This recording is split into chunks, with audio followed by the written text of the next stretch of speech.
Hello and welcome to Taking Liberties Radio, episode 7 for season 6. My name is Lee. This week joined by Zeev in Melbourne. Hello. And Tammy in Canberra. Hey. And this week we're going to talk about the big news, which is of course the Christchurch shooting and all that's unfolded with not only the shooting but also with Fraser Anning, the senator from Queensland, the One Nation senator from Queensland, who said some unfortunate things. There's also eggs being thrown, so we're going to cover that. And should we get through that, we'll discuss the lovely, not authoritarian at all, plan by the New South Wales government to remove the necessity for warrants when searching the cars and homes of convicted drug dealers. So that's what we'll get to if we manage to get through our first topic. So let's start with Christchurch. Let's start with the shooting itself. What are people's thoughts? I mean, it's obviously an absolutely horrendous event. I mean, it really can't be understated how awful what happened. 50 people died, and they've. It seems like, best I can tell, there's only one shooter, which was the Australian guy, whose names I forget because they don't really say. Yeah, and there's a few other suspects, and it's not quite clear from the media report what they're doing right now. We just don't know. Yeah. But we know they were arrested, but past that, it's like not quite clear whether there were more shooters or. I mean, there were because the mosques were, unless the one guy just went from mosque to mosque. Yeah. There's obviously a lot of horror at the event, and I guess it's hard to really add to that in a way that's measured and sensible to many feelings, and no one really knows where to tread, I guess, without treading on someone else. Everything that everyone said seems to set off someone. And I guess happens when events like occur. I guess my own perspective is that it's a product of the mass hysteria. People have a lot of concerns with foreigners nowadays, and they have them today. And we can go into the ins and outs of why a mosque was attacked. I mean, mosques are perceived to be part of a foreign invasion. We'd spend hours and hours going into that, and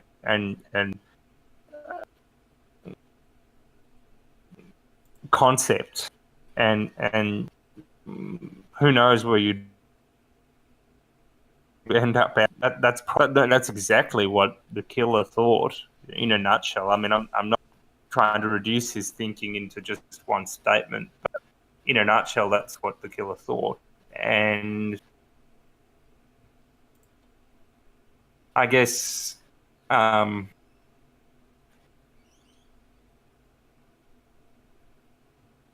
that's a very contentious statement in a way, because it means if we look at politics today, of that particular killer who no one really condoned, I mean, people are actually more or less dipping their toes into the water quite close to condoning the killer. If we look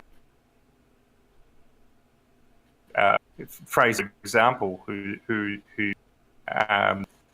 he is basically saying it's an outcome of our migration policies, and it's a remarkable statement to my mind. It seems to be, is blaming the victims of the attack for what's happened simply by turning up and worship it. They blame because they're here. It's remarkable. Absolutely.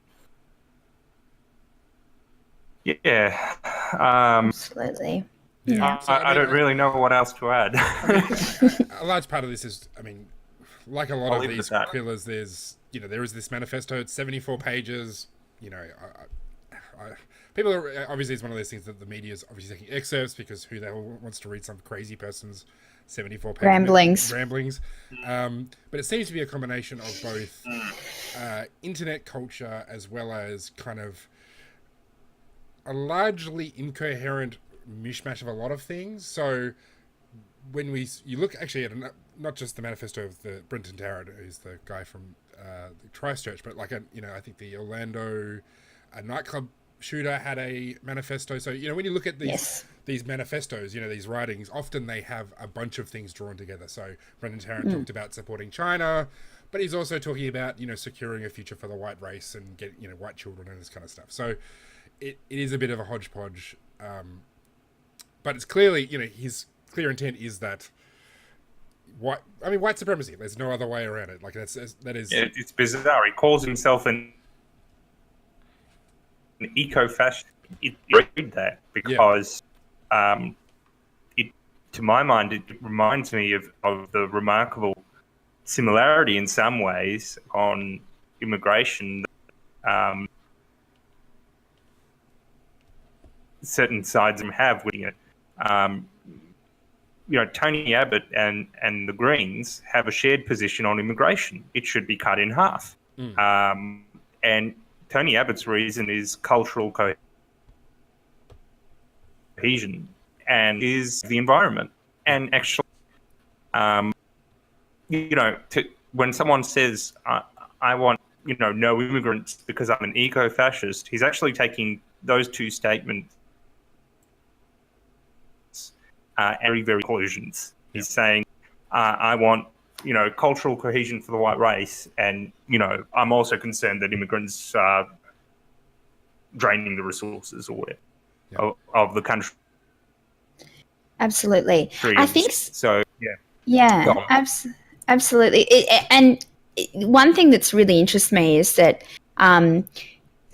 comments like from Senator Anning, I think they're distracting from what this really is. And this is really an act of racism. There is a lot of exactly in the manifesto. There is a lot of confusing statements about internet culture, follow PewDiePie, taxation is theft. Some of it, is absolutely libertarian, and some of it is absolutely not. So the problem is with Senator Anning making these statements, he's actually drawing away from what the real issue is. This is a lone gunman. It's a nutcase who is racist and has a problem with migration of people from certain races that aren't European, whereas there may be constructive discourse in our society about migration that isn't this focus on violence. And in endorsing something like this, we're actually clouding the message of constructive debate in that area as well. So I think it's actually very harmful for, for those sort of right-leaning groups who might have an interest in reducing migration from certain Islamic countries, because there must be Islam is not a race. So being critical of a religion isn't racism. So in supporting something like this or saying that this is a result of anti-Islamic rhetoric is incorrect. This is actually racism. So I don't actually think it's connected, and that's why I found it so confusing and so harmful for Senator Anning to draw the connection between that, is because it's almost saying that those groups can think that this sort of behaviour is okay.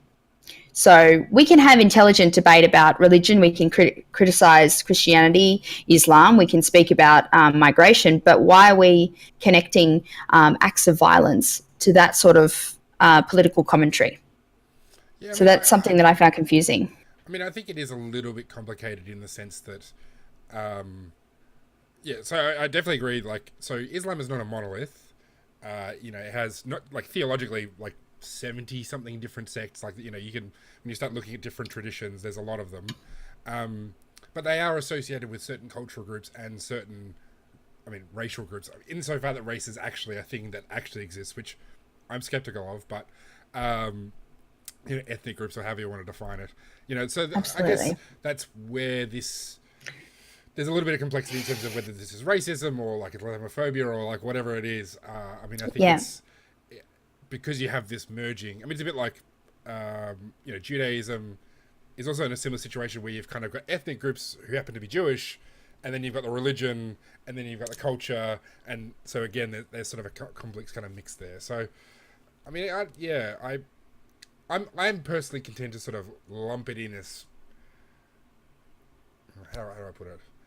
To sort of see it as both a racial and religious critique. Like coming from Fraser Anning, and others who are anti-Islam, because really, like, their argument is they're not just saying, oh, Muhammad's not the right prophet or whatever. They're saying they're a bad culture.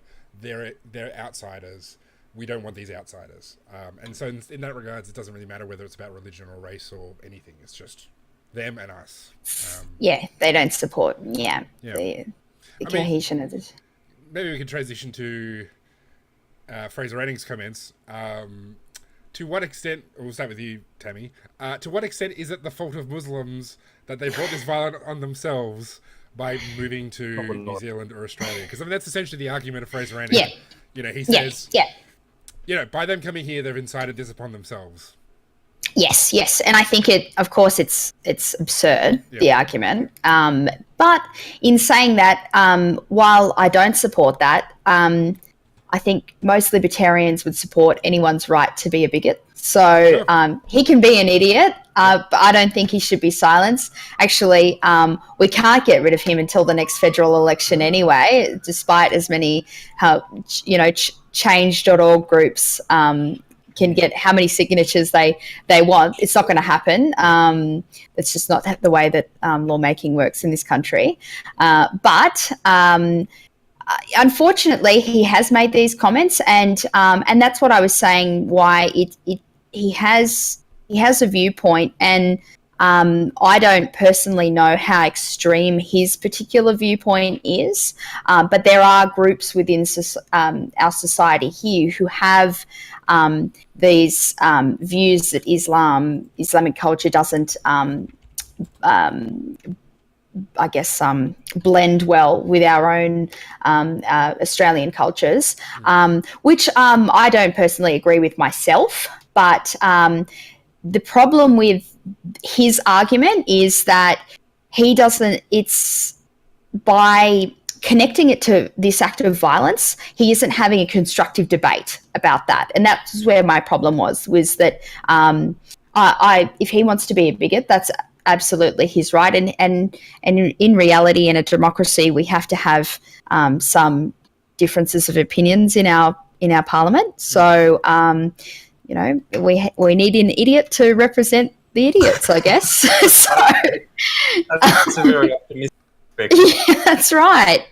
But unfortunately, it's connecting it to an act of violence, and now we're seeing the egg boy. And he didn't appreciate it when that's an act of violence in itself as well. Yeah.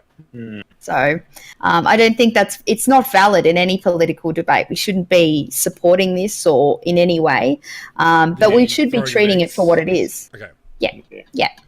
Exactly. Yeah. What about you guys? Look, I don't know if Mr. Right so far as to endorse the violence, but he went much closer than people would be comfortable with, and that's far too close for anyone. Look, what I would add to that is when people discuss migration policy, it's important to bear in mind that we're discussing lawmaking, and lawmaking a form of organised violence. Now, that's not to say that laws are all bad or laws are good. It's just to say that, it's about, what the cops can do or migration. And, certainly from a libertarian perspective, it's something that people in the libertarian movement are skeptical of, the idea that, we should just apply violence indiscriminately anything wrong. And that's an idea that is actually at the core of modern society as well. I mean, most people go about their business every day of their lives and don't harm anyone, and they, in Western expect to be, that's what keeps us all going, every day. It's not just, some fringe libertarian idea. It's being neighbourly. And I guess what the migration is basically one where people are saying, well, let's not be neighbourly. Let's exclude people. And then the question is, well, decided that excluding people meant summary execution. Fraser Anning thinks it means summary deportation. The Liberal Party thinks it means not summary. The broad consensus outside of that is, well, we won't have summary deportation, but we can lock people up indefinitely for 10 plus years. They've broken laws, or if they're stateless, and if they kill themselves in the meantime, that's cool. We don't really mind. I mean, for the Liberal Party, it's very much about the boats and all of that. Like the sort of the people crossing the border. I don't know if it's illegal. I guess coming it's by breach of the law, and if someone's breached the law, then 10 plus years in detention is what they deserve. Yeah. And then from there, I guess what I'm trying to get at here is of ideas about how we should inflict upon immigrants. And I'm saying that obviously from a perspective that is maybe skeptical of the idea that we should inflict violence on immigrants at all. But getting the concepts wrong. Laws of violence. And at the end of the day, there's a huge difference between endorsing, summary execution of people you don't like and not. But at the same time, Peter Dutton has suggested that, who's the current immigration minister, has suggested that it was a mistake to allow Lebanese Muslims into the country back in the 70s. Tens of thousands, probably by now, who, if you include their descendants, who live here already, and the vast majority of them just live here. And it's like, well, no, we shouldn't have let them in. I mean, I guess. Are we really? I'm troubled because I don't know if we are. Yeah. Yeah, I mean, I think there's very much, so pretty much the main political consensus between Labor and Liberal for the last however long, I guess since the end of White Australia, has more or less been around numbers of people and skills and things like that, rather than sort of racial or cultural composition. Though, I mean, I guess to an extent, some of this stuff is like by proxy. So, boat people by proxy might all happen to be of different ethnic groups that get excluded as a result. So, I mean, I guess you can make an argument there. But, the consensus has been, let's not choose which groups of people come in. Let's just sort of restrict the numbers overall, change the visa types, and, the kind of technocratic stuff. Where Fraser Anning's coming from is very much more of a, well, no, we need to centrally plan the cultural composition of the country. We need to let in certain types of group of people. We need to exclude certain types, so then we get the culture that we want, which is very much a departure.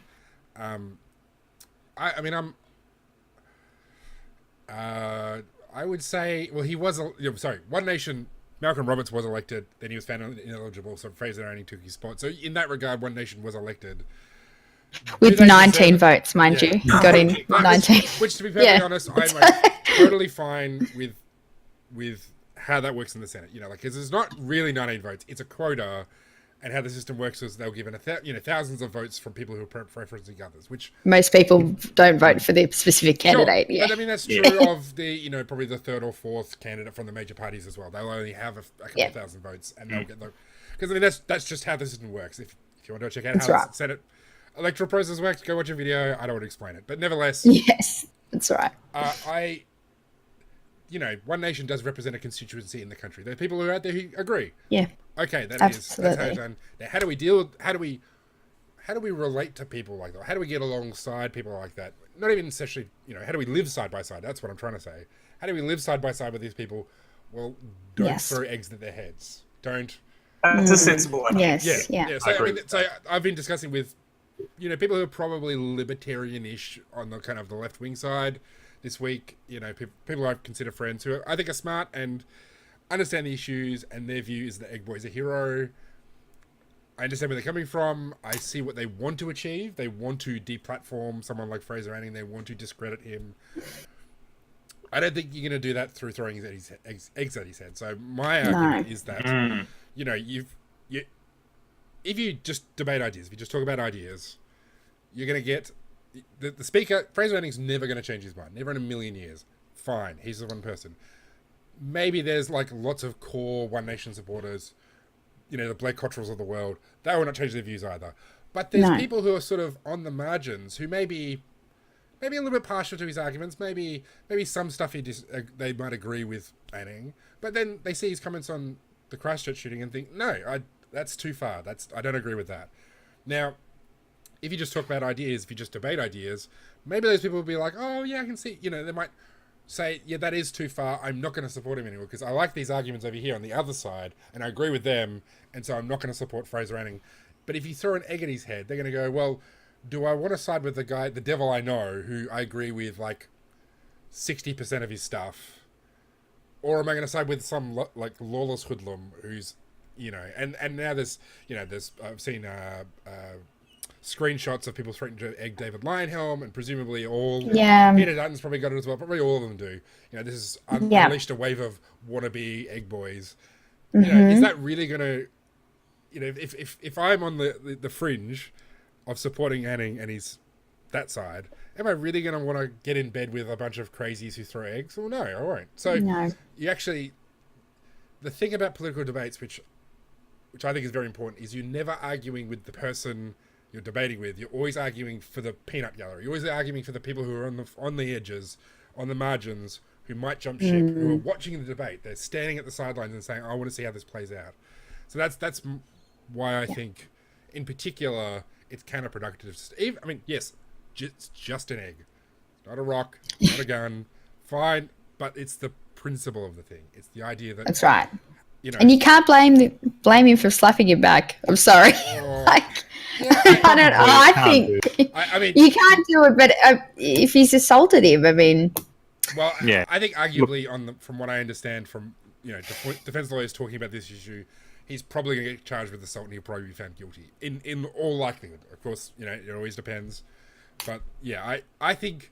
So there was a video that's been floating around of Arnold Schwarzenegger, I presume when he's governor or either running for governor. Somebody egged him and he literally brushes it off because he's freaking Arnie. But then he gets up and he says, hey, look, the guy owes me bacon, and he gives this little spiel about how this is just the consequence of living in a free society. And I think that's the better way to approach it, rather than just slapping some kid. But that happened and it doesn't really matter. I think everybody will get charged with the. I agree, but Fraser Anning is not Arnold Schwarzenegger. No, that is correct. He does not have a chest that's about 15 inches. Yeah, Arnold Schwarzenegger, I should add. Yeah, is way 100 miles better. Yeah. And I still remember he appeared in a short series of films on. So there you go. There's a little bit of Schwarzenegger trivia for you. Excellent.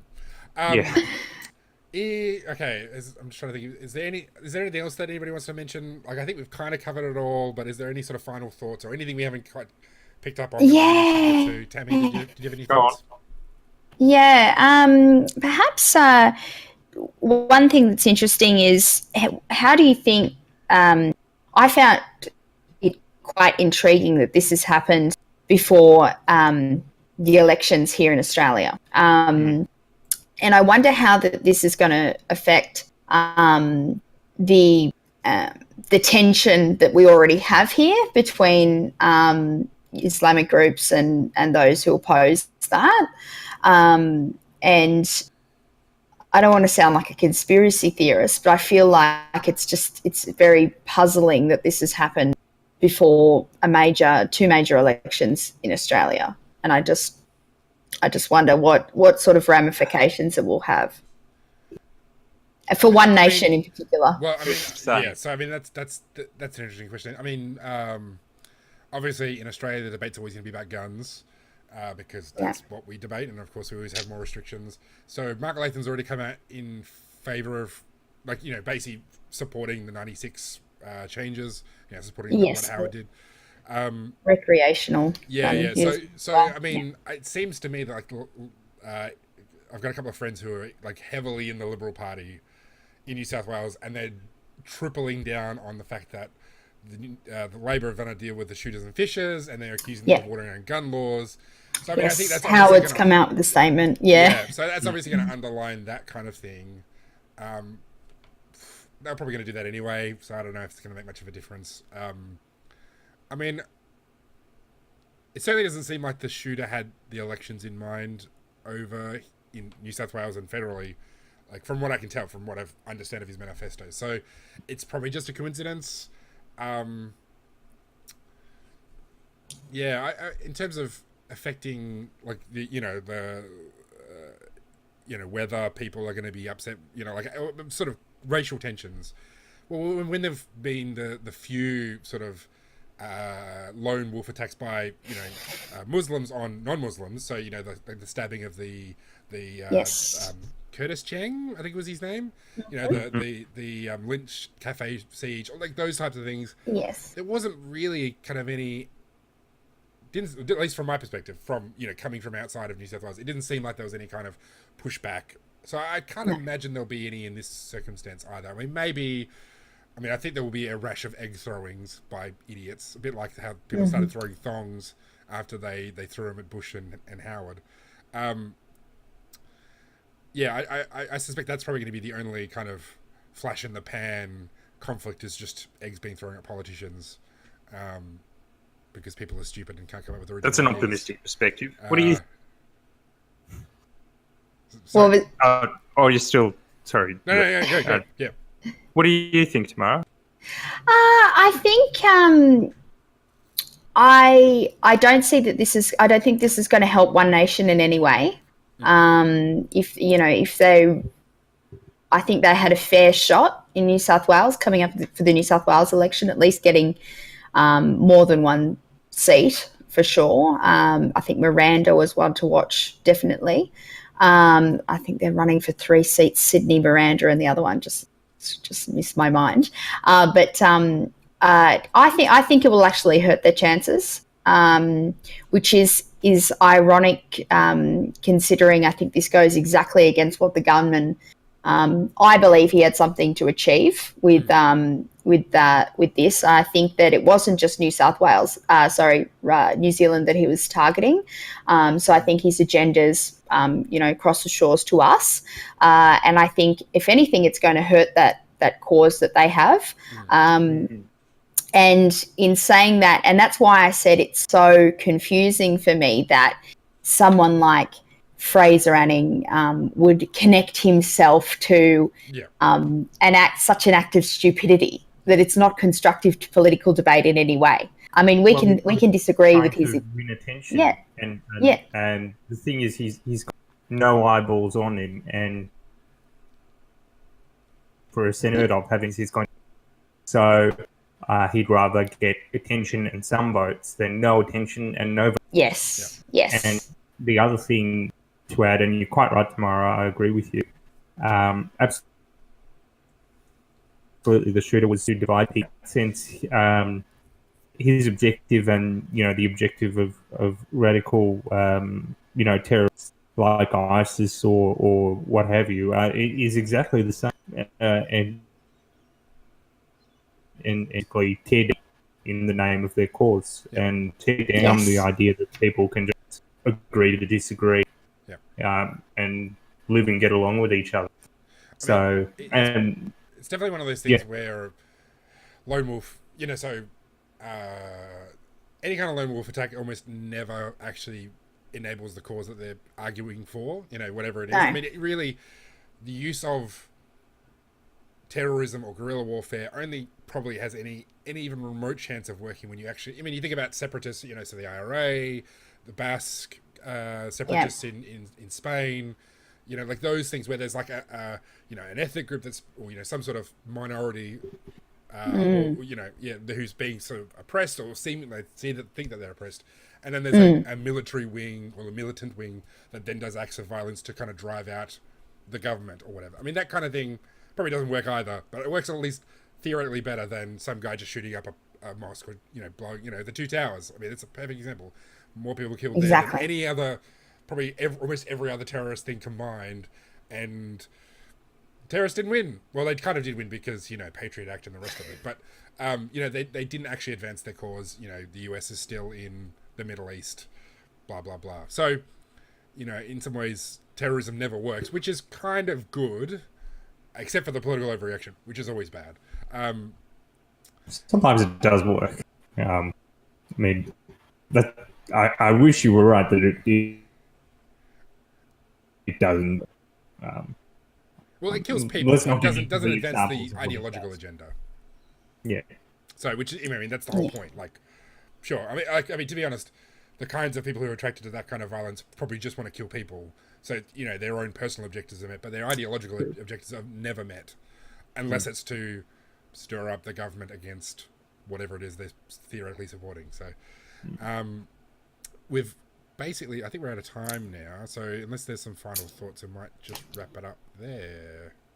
No, I think good job. It was a big topic. It's a big topic. And we'll get to the... this topic, it could be hours of whatever. Hours, okay. Yeah. Exactly. Obviously, that's not the point. We've got to cut it down to half an hour and keep exactly. If we start on 9/11, you'll start me on. I'll say it was an inside job. So. Okay, well, one of those people. All right. Excellent. Great. We've got a truther with us. This is where I was leaning with the gunman at the moment. So. Yeah. All right. Well, we'll save the trutherism for some other time then, I think. That's right. Thank you, viewers. Thank you, listeners, for joining us. We'll be back again next week with more discussion on Australian politics and world politics from a libertarian perspective. Awesome. See ya.